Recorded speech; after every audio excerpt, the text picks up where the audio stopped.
What's up, J-Box? How you doing? Good. Good.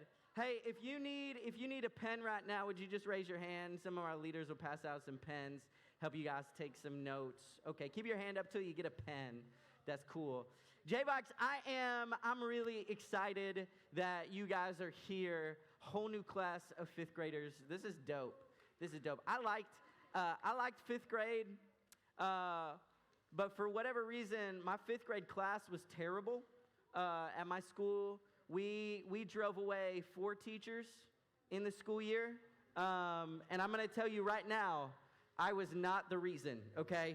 I know I'm a little bit of trouble, but I was not the reason we got rid of 4 teachers. So I'm glad you guys are here. Now, here's the thing. I know that this might be a little rare, but how many of you have ever been to a wedding before? If you've been to a wedding, raise your hand. Okay, a lot of you have been to a wedding. I love weddings. I love going to weddings because if you get invited to a wedding, that means that they like you. Somebody likes you. You know what I mean? I mean, they like each other a lot more, but they like you too. Okay? Now, here's the deal. I think one of my favorite parts of the wedding is definitely the reception. Anybody agree with that? The reception is where you get cake. It's where you get food. It's where you get to dance. How many of you are good at dancers at weddings? Good dancers? Hold up. I saw my boy Eli in worship bust out some like little Fortnite something, right? I just loved it. Here's the deal. I'm going to teach you guys something for free, okay? So if you can't dance at all, this is a free move. I have a little patent on it, but I'm going to give it away to you right now, okay? It's called the octopus. It's useful in almost any scenario. You keep your legs locked, your feet planted, and you just flail like that the whole time. It does a couple of things. One, it shows your commitment to the dance. 2, it clears you space on the dance floor so nobody tries to get up on you. It's a great move. Use that, borrow that. Remember, actually, everybody stand up. All right, y'all sit. Yeah, some of you. I've got better moves, but we'll save those for later.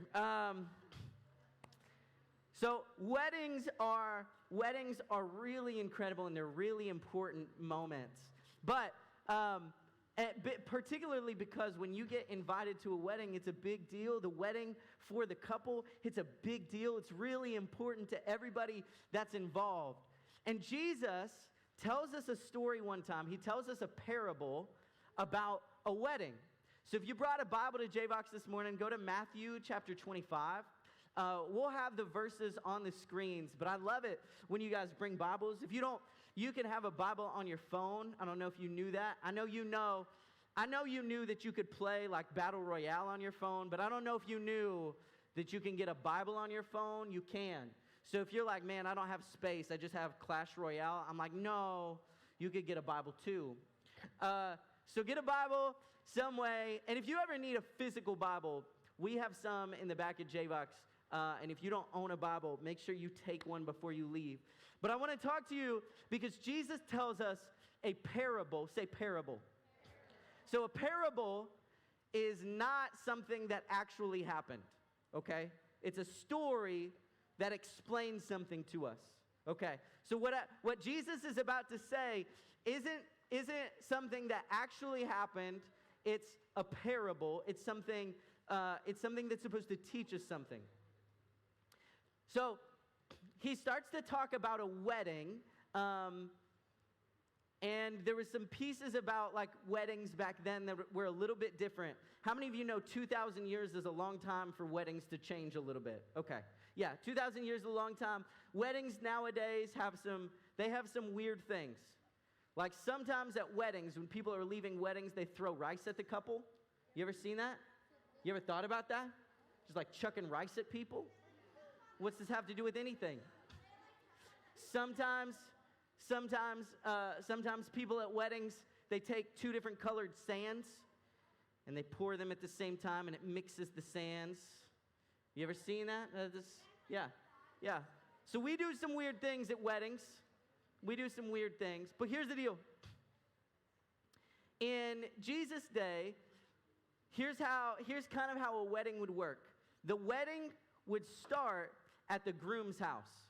So the wedding would start at the groom's house. The groom, which is the guy, he'd have all of his guy friends. They'd start at the house, and they would get the party started. Okay, I drew this for you. I just want you to know. I drew this for you. And this is about as good as it's going to get. Okay. Okay.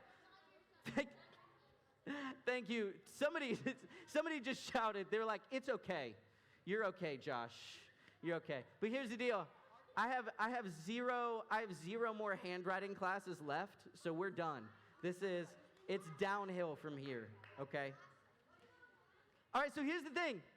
The wedding starts at the groom's house, and he has everybody over, and they start the party. And all of his friends are there, and they party for a long time. In fact, most of the time, the first day of the wedding, they start without the bride at all.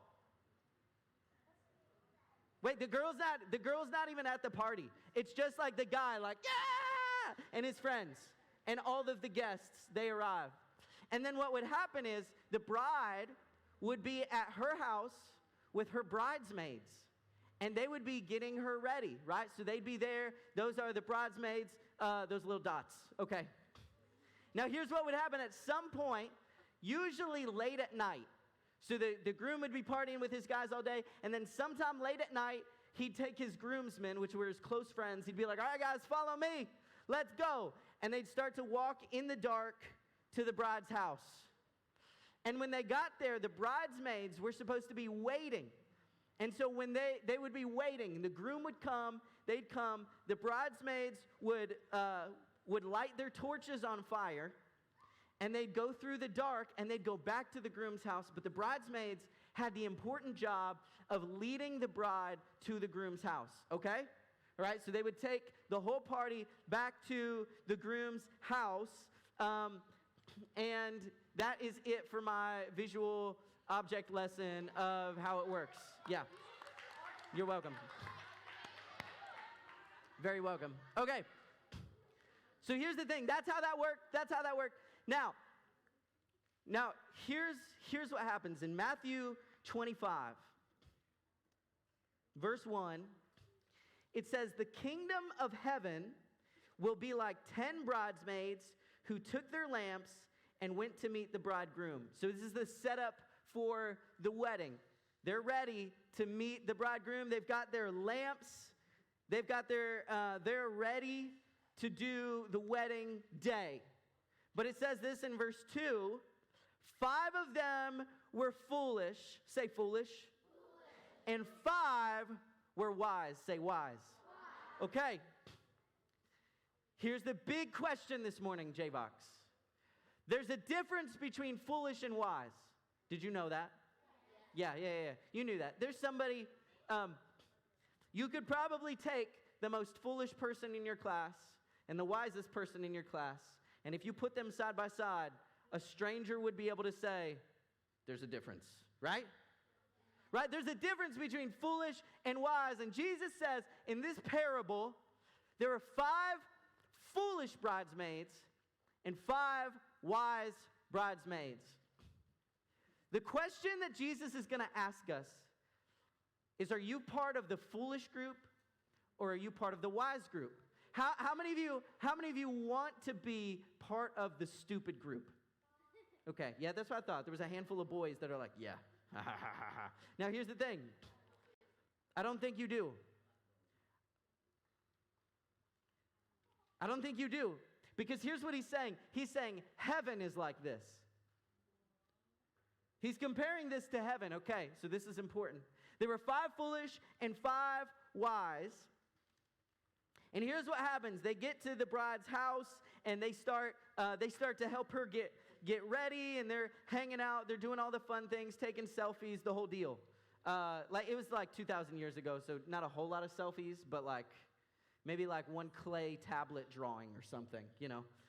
It's a little different. So here's the deal. They're hanging out. They're waiting. And the groom's party goes way into the night. It's really, really, really late. Like, what's the latest y'all have ever stayed up?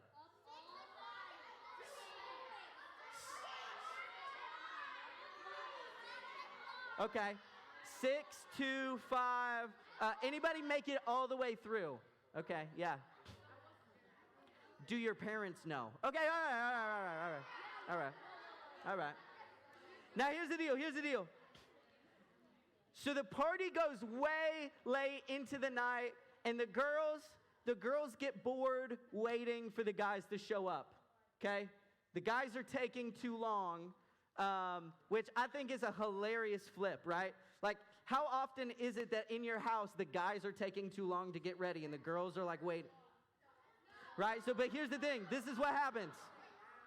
The guys have taken way too long, and the girls do the most responsible thing. They fall asleep, right? They just take a nap. They take a good nap. But here's the thing. The 5 wise girls, they had brought their torches, and they had packed extra oil. And you're probably familiar with this. You've seen this in like video games or movies. You've probably never used one of these in real life. But you get the torch is basically like a stick with a cloth at the end, dipped in oil, right? And it burns like that. You got one on your note sheet. Okay, that's the thing. Minecraft, there it is. I knew it was somewhere. Jumanji. I know, you've seen this. You get this. Now here's the thing. Once the oil burns up, once the oil is gone, the stick is going to go out. Right? So you need enough oil. Now, there were five girls who had packed extra oil and prepared in case it was a long night. They had enough oil to be able to light their torch again and lead the bride. And here's the thing, that's their biggest job. Like, the biggest job of the bridesmaid is to lead the bride with fire to the groom's house. That's your job. It's to be part of this awesome, dope night parade with fire. That's the job. And so you have 5 girls that pack extra oil. The other 5 didn't think about it at all. They didn't bring anything extra. They didn't pack anything extra. It's like you going to a sleepover and not packing underwear. They just didn't pack anything extra. Right? They didn't pack any of the things that they need. They just figured, like, hey, if I need to borrow a toothbrush, I'll just use yours. Right? Don't do that. Now here's the deal. So they all take a nap. And then sometime in the middle of the night, it says that they hear a shout.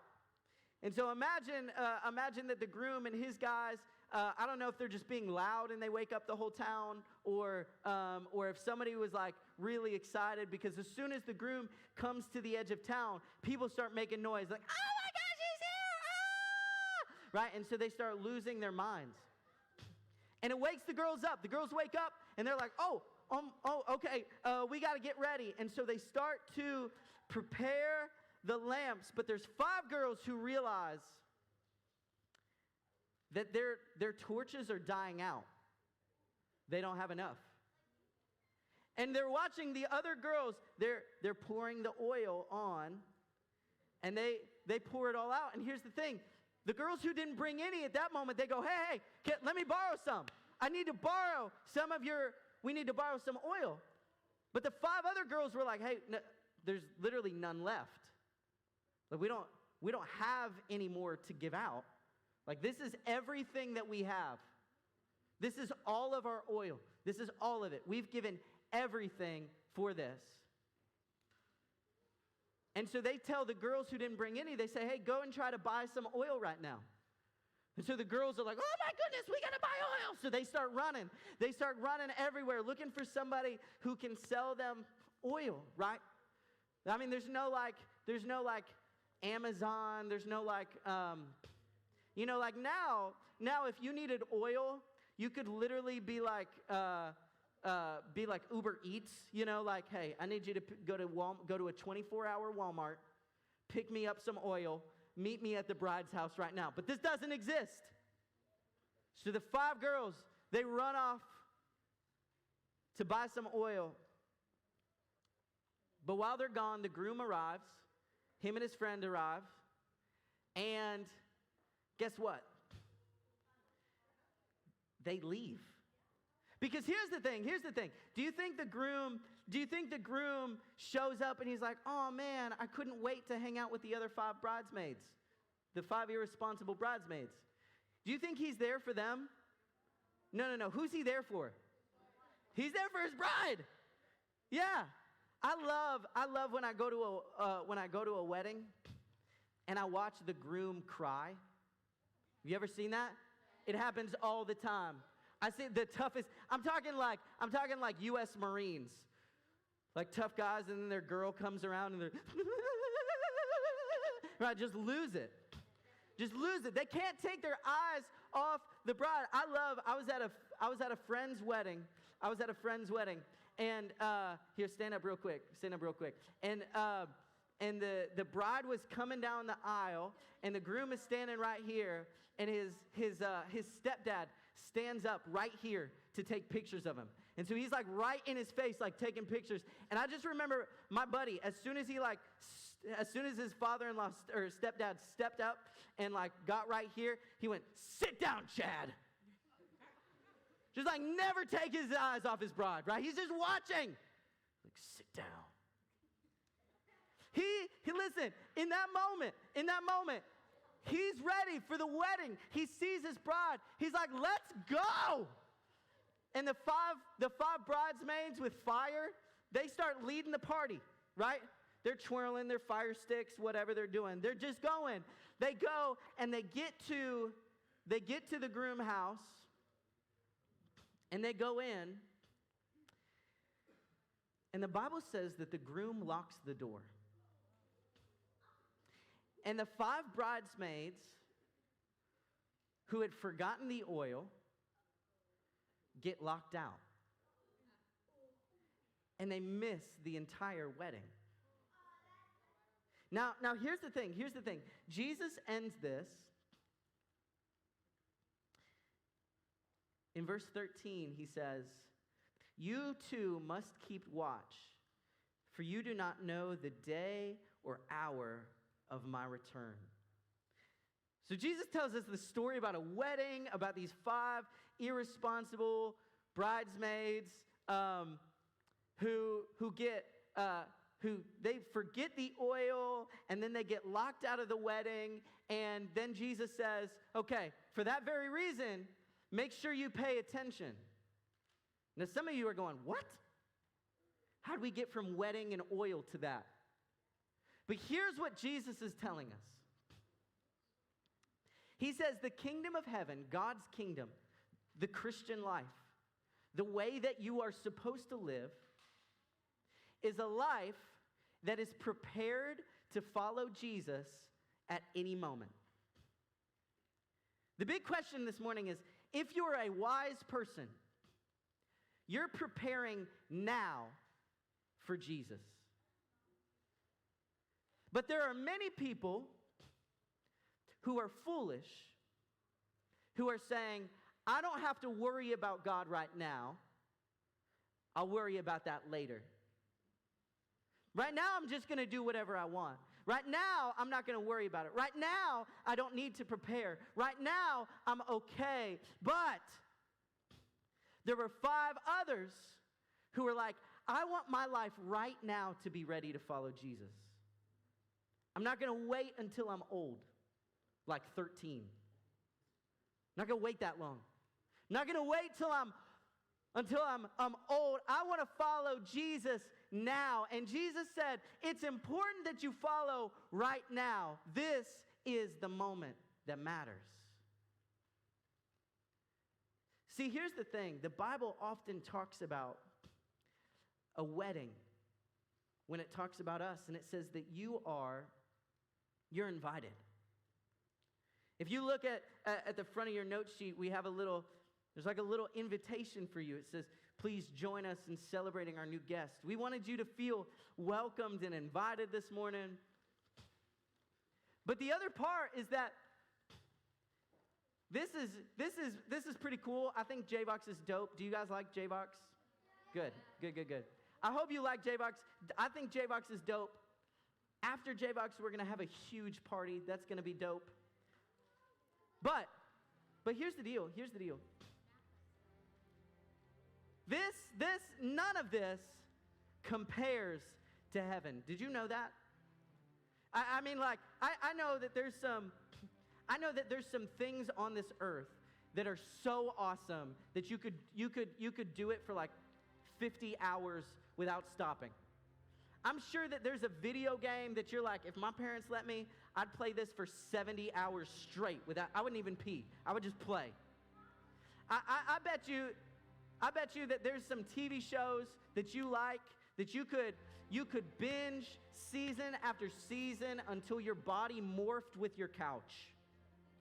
I bet you there's some friends that you just get along with so well that you could probably, you're like, I could live with them and we would just have so much fun forever. It would never end. Okay, but here's the deal. Everything on this earth is just a shadow of what heaven is. Like everything good on this earth. How many of you see something beautiful and go, man, the shadow is prettier? How many of you see something awesome and go, man, I bet that shadow is dope? No, we don't care about the shadow. We want the thing. And here's the reality. The reality is that you are invited by Jesus to join him in heaven for a feast, for a party, for a wedding, for a celebration.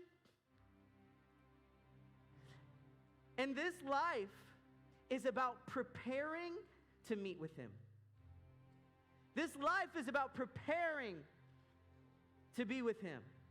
It's about preparing now, not waiting until it's too late. Because I'm telling you, there's people who miss it. I know people who have lived their entire lives saying later, and missed it. But J-Box, my hope, we're beginning a new season. As we talk about, we're starting summer. We've brought in a new class. Everybody's moved up. So it's really important that now we recognize, are you part of the wise or the foolish? I hope so, Kevin. I hope so. Are you preparing now or waiting? Let's go. And so here's what I want to do. I want to pray with you guys. Can we do that? Would you bow your heads? Father God, I pray over J-Box this morning, and I love the heart cry of students that were bold enough to say, now. We prepare now. We're ready now. And Father God, I pray that as we begin this new season with all these new students, that Holy Spirit, you would come and do a new work in them, drawing them, inviting them. God, I pray that they would spend their lives now preparing for you. God, we don't want to waste our life on all kinds of other things. We don't want to be foolish, that we have an opportunity now. You love us so much now that you sent Jesus to die for us. You love us so much that you gave everything in your life for us. And you invite us to be with you forever. So Lord God, I pray that this morning you'd work in our hearts. You'd draw us to you. You'd give us hope for heaven. But God, you would begin this season with a hope for what's to come. We pray this in Jesus' name. Amen. Amen. Hey, on your sheets, on your note sheets, there's a spot on the back, or there's a spot somewhere for you to write a note to God about where you're at. And I want to encourage you at some point to write a note to God and say, God, I'm here. I want to prepare my life to be with you. If you mean that, write that to him later. Right now, we're going to talk about some things that are awesome that are coming up. So, yeah, we got some announcements. Y'all welcome Rihanna and Solby to the stage. Make some noise for them.